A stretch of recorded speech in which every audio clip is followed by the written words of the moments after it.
Ola Khalid Mohammed Maruf, 5 years old. Ahed Mohammed Nafez Al-Aidi, 6 years old. We have been calling personally and writing Representative Tonko and our senators, calling daily. And hundreds of us from the Capital Region boarded buses over the weekend and stood shoulder to shoulder, 300,000 strong in Washington, D.C. in the biggest rally for Palestinian rights in this nation's history this past weekend. It is very clear the people of the Capital Region demand a ceasefire now. That's right, As we stand here today, more than 10,000 Palestinians in Gaza have been murdered by Israel with bombs gifted to them by our government, paid for with our taxes. More than 4,000 children. Thousands more are trapped under rubble, and more will die of starvation, thirst, and preventable illness as long as Israel, abetted by the U.S., continues denying life-saving necessities. When is enough enough? A Data for Progress poll released a couple of weeks ago showed that 66% of the U.S. public was strongly in favor of a ceasefire. 80% of Democrats polled agreed. 80% agreed. On October 20th, a State Department official resigned from the Biden administration due to a, quote, policy disagreement concerning our continued lethal assistance to Israel.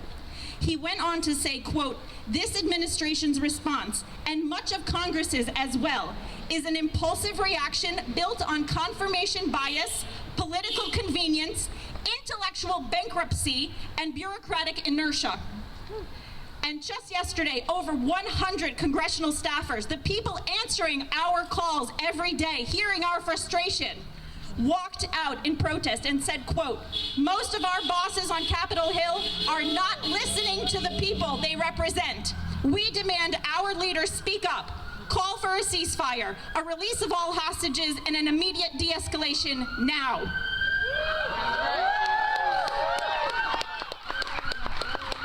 It is very clear. The people demand an end to Israel's bloodshed, terror, and displacement in Gaza. Not a humanitarian pause, as Congressman Tonko has called for.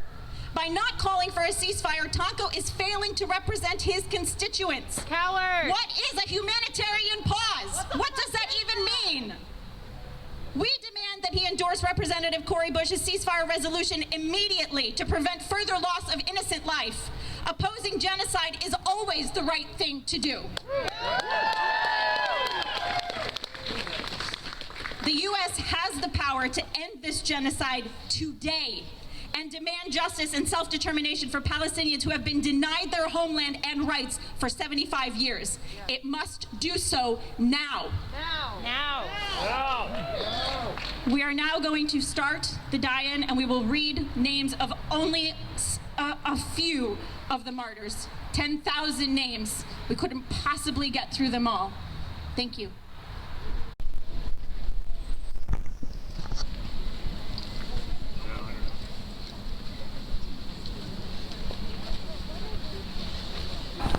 Hamdan, 4 years old. Noah Ramadan Khalil Jideh, 4 years old.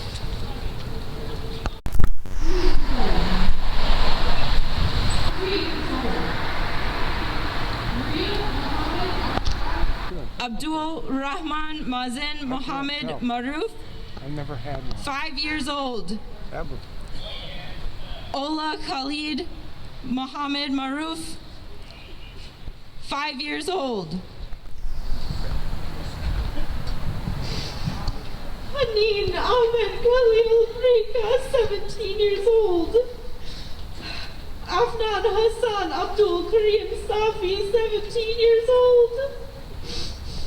Ahmed Sameh Kamis Barha, 17 years old. Muhammad Iyad Hamdan Tota, 18 years old. Muhammad Tawfiq Izzat Saeed Sakala, 18 years old. Muhammad Mustafa Omar Shahed, 18 years old. Saleh Omar Shahab, 18 years old. Mustafa Saleh Omar Shahab, 18 years old. Mohammed Jihad Mahmoud Al-Akhras, 19 years old. Ali Mohammed Hamdan Barhum, 19 years old. Nur Sami Youssef Al-Khudari, 19 years old. Ya Mazin Youssef Al-Salak, 20 years old.